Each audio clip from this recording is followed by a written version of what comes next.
معزز سامعین گرامی قدر، مارچ کا مہینہ یوم پاکستان کی یاد کو بھی لے کے آتا ہے۔ اسی طرح مارچ کے مہینے کے اندر خاص طور پہ اہل حدیث کے لیے اور بالعموم عالم اسلام کے لیے ایک بہت بڑا واقعہ اور سانحہ انسان کے دل و دماغ کے اندر ریمائنڈر کے طور پہ آ جاتا ہے۔ وہ سانحہ 23 مارچ کو قلعہ لچھمن سنگھ کے اندر مینار پاکستان کے قریب علماء اہل حدیث کی شہادت کا اندوہناک سانحہ ہے، جب نفرت اور تشدد کے سوداگروں نے عالم اسلام کی قیمتی متاع کو ہم سے چھین لیا۔ اور علامہ شہید اس وقت تقریر فرما رہے تھے، اور جب وہ اس شعر پہ پہنچے کہ کافر ہے تو شمشیر پہ کرتا ہے بھروسہ، مومن ہے تو بے تیغ بھی لڑ، یہ لفظ ادا کر رہے تھے، اسی وقت بم کا دھماکہ ہوا۔ اور دار و رسن کی گود کے پالے ہوئے ہیں ہم، سانچے میں مشکلات کی ڈھالے ہوئے ہیں ہم، وہ دولت جنوں کے زمانے سے اٹھ گئی، اس دولت جنوں کو سنبھالے ہوئے ہیں ہم۔ اس قافلے کے وہ خود ہی ہاں تھے، اس قافلے کے وہ سالار تھے، اور انہوں نے اپنی زندگی دفاع صحابہ میں اس طرح گزاری کہ آپ کے سامنے آج بھی عالم اسلام میں ان کی دفاع صحابہ پہ لکھی گئی جو کتب ہیں، الشیعہ والسنہ ہو، الشیعہ والقرآن ہو، الشیعہ واہل بیت ہو، الشیعہ والتشیع ہو، عالم عرب کی یونیورسٹیز کے اندر پڑھائی جاتی ہیں، اور ان کی ذات کے اوپر اس حوالے سے باقاعدہ طور کے اوپر تھیسز اور پی ایچ ڈی تک کے مقالے لکھے جاتے ہیں۔ اور جب حرمت رسول اور دفاع ختم نبوت کی بات آئی تو آپ کی کتاب شہرۂ آفاق قادیانیت ہے، بہائیت ہے، بابیت ہے، کہ جنہوں نے ختم نبوت کے اوپر ڈاکوں کو ڈالا۔ علامہ شہید نے ان کے سامنے ایک بند کو باندھ دیا، گویا دفاع صحابہ اور ختم نبوت کا وہ مجاہد 23 مارچ کو بم دھماکے میں زخمی ہوا۔ اور عبد المجید ندیم خود بیان کرتے ہیں، دیوبندی ابو جان کے دوست تھے، کہ علامہ صاحب اپنی شہادت سے 1-1.5 ماہ قبل ایک دن مجھے جنت البقیع میں ساتھ لے گئے، ایک جگہ پہ اچانک بیٹھے، ہاتھوں کو اٹھایا، زاروں کے تار رونے لگے، آہیں کراہوں اور سسکیوں میں بدل گئیں، اور کہنے لگے اللہ تیرے صحابہ کی خدمت کرتا ہوں اور ان کے دفاع کرنے کی کوشش کرتا ہوں، یہاں پہ 10,000 سے زائد صحابہ دفن ہیں، اللہ تیری بارگاہ میں کیا کمی آ جائے گی اگر ان کی قدموں میں مجھے جگہ دے دے گا۔ عبد المجید ندیم کہتے ہیں بم دھماکہ ہوا، مجھے علامہ کی وہ دعا یاد آئی، لیکن کوئی اسباب نظر نہ آئے کہ بم دھماکہ تو لاہور میں ہوا، تو میں قسمیں کھانے لگا علامہ کو کچھ نہیں ہوگا، علامہ کو کچھ نہیں ہوگا، کہ میں نے ایک ولی کامل کی اپنے کانوں سے دعا کو سنا اور مشاہدہ کیا، اور مجھے ایسے لگ رہا تھا اس کی یہ دعا قبول ہو رہی ہے، اس لیے علامہ کو کچھ نہیں ہوگا۔ کہا جس دن خبر آئی کہ سعودیہ سے طیارہ آیا ہے اور علامہ شہید کو زخمی حالت میں لے کے یہاں سے چل دیا ہے، اللہ کی قسم آنکھوں میں آنسو آ گئے کہ اللہ نے دعا کو سن لی ہے، یہ اپنے مقتل کی طرف نہیں بلکہ اپنے مدفن کی طرف جا رہے ہیں۔ اور کہا اگلے ہی دن ریاض سے خبر آئی کہ وہ دنیا سے چلے گئے، اور یہ سعودیہ کا ایک قانون ہے جو وہاں پہ جس علاقے میں فوت ہو وہیں پہ دفن ہوتا ہے۔ میرے دادا جان بات آئی آج ضمنی طور پہ تو سمجھ لیجئے، ان سے پوچھا گیا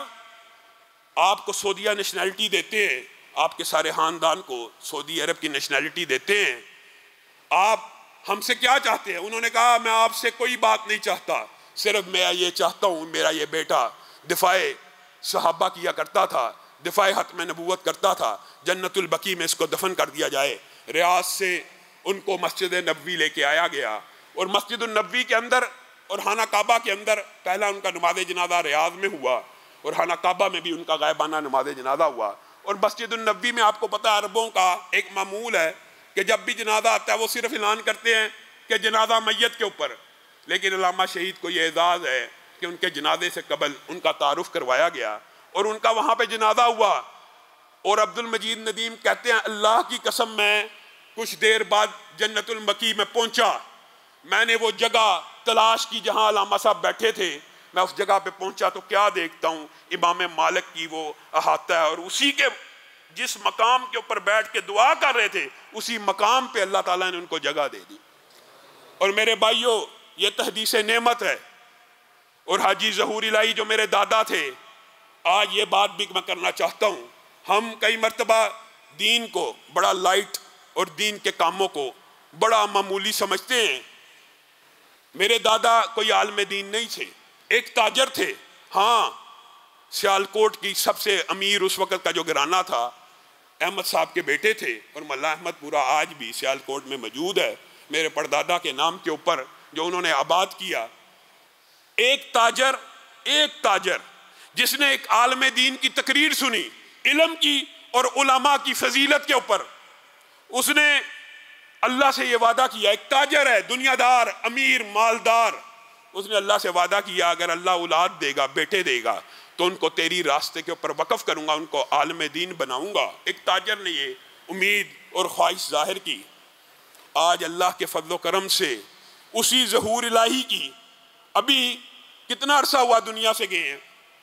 آپ لوگوں میں سے حاجی کرام صاحب آئے ہوئے ہیں، وہ ان سے براہ راست ملے ہوئے ہیں، بہت سے لوگوں کی ان سے ملاقاتیں رہی ہیں۔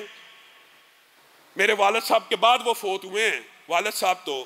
47 ایئرز کی ایج میں دنیا سے چلے گئے۔ آج صرف حاجی ظہور الہی جس نے یہ ارادہ کیا تھا کہ اس کی اولاد میں سے اگر کوئی بیٹا پیدا ہوگا، اور پہلے بیٹے ابو جان پیدا ہوئے، عالم دین بنا دیا، حفظ کروا دیا۔ میں صرف والد کی بات نہیں کرتا، ان کو تو جانتے ہیں، چچا ڈاکٹر فضل الہی کی بات نہیں کرتا کہ عالم عرب و عجم ان کو جانتا ہے۔ صرف ظہور الہی کے خاندان کے اندر اس وقت 50 سے زائد حافظ قرآن موجود ہیں، اور 10 سے زائد عالم دین موجود ہیں، اور ایک میرے جیسا نکمہ طالب علم بھی موجود ہے۔ ایک تاجر نے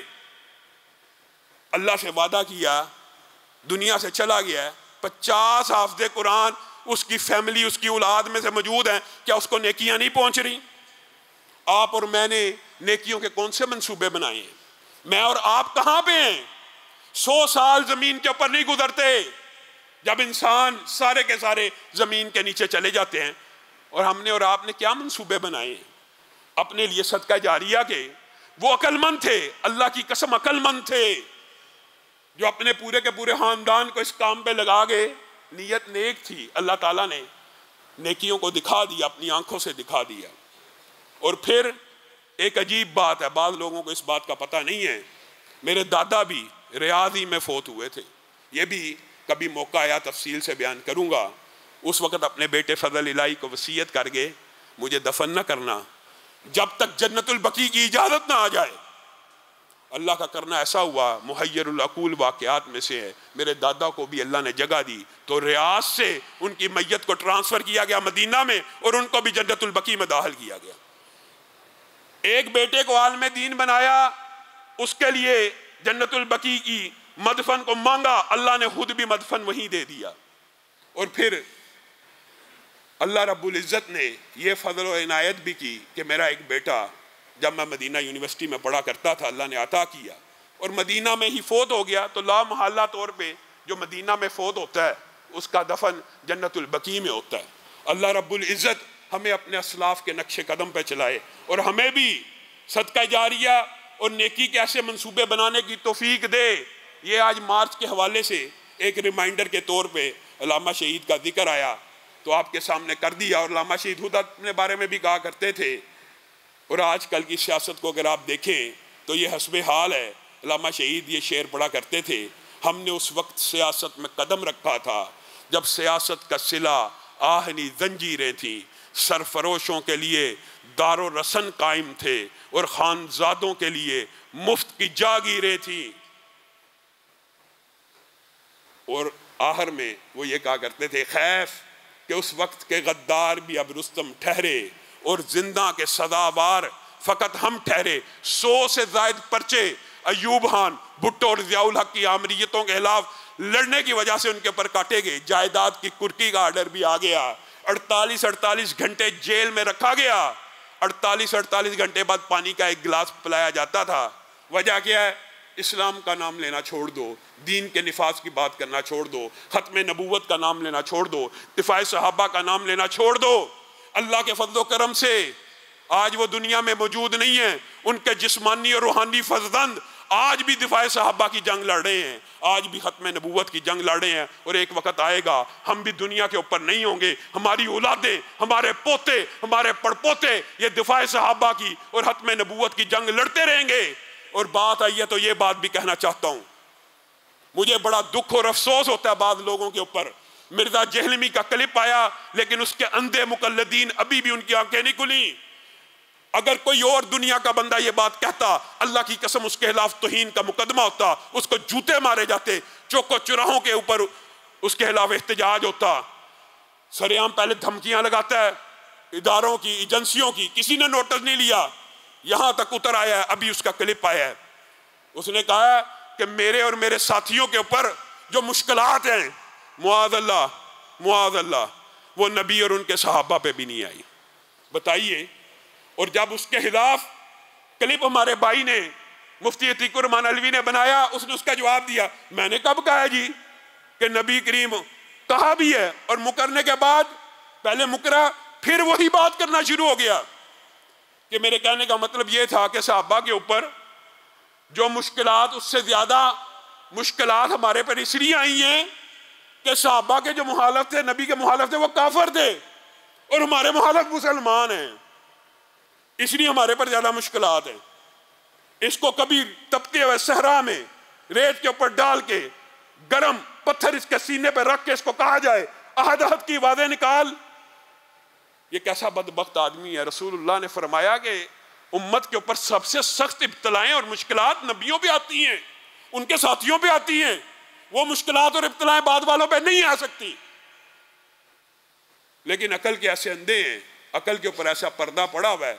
کہ تقلید ہے، بس اس نے کہہ دیا ہے تو اس کی صفائیاں دینے پہ لگے ہیں، بجائے یہ کہنے کہ اس سے غلطی ہوئی ہے، اس سے توبہ کروائی جائے۔ اور اس کے بے شمار اس طرح کے گستاخانہ جملے میں پہلے بھی آپ کے سامنے رکھ چکا ہوں۔ انشاءاللہ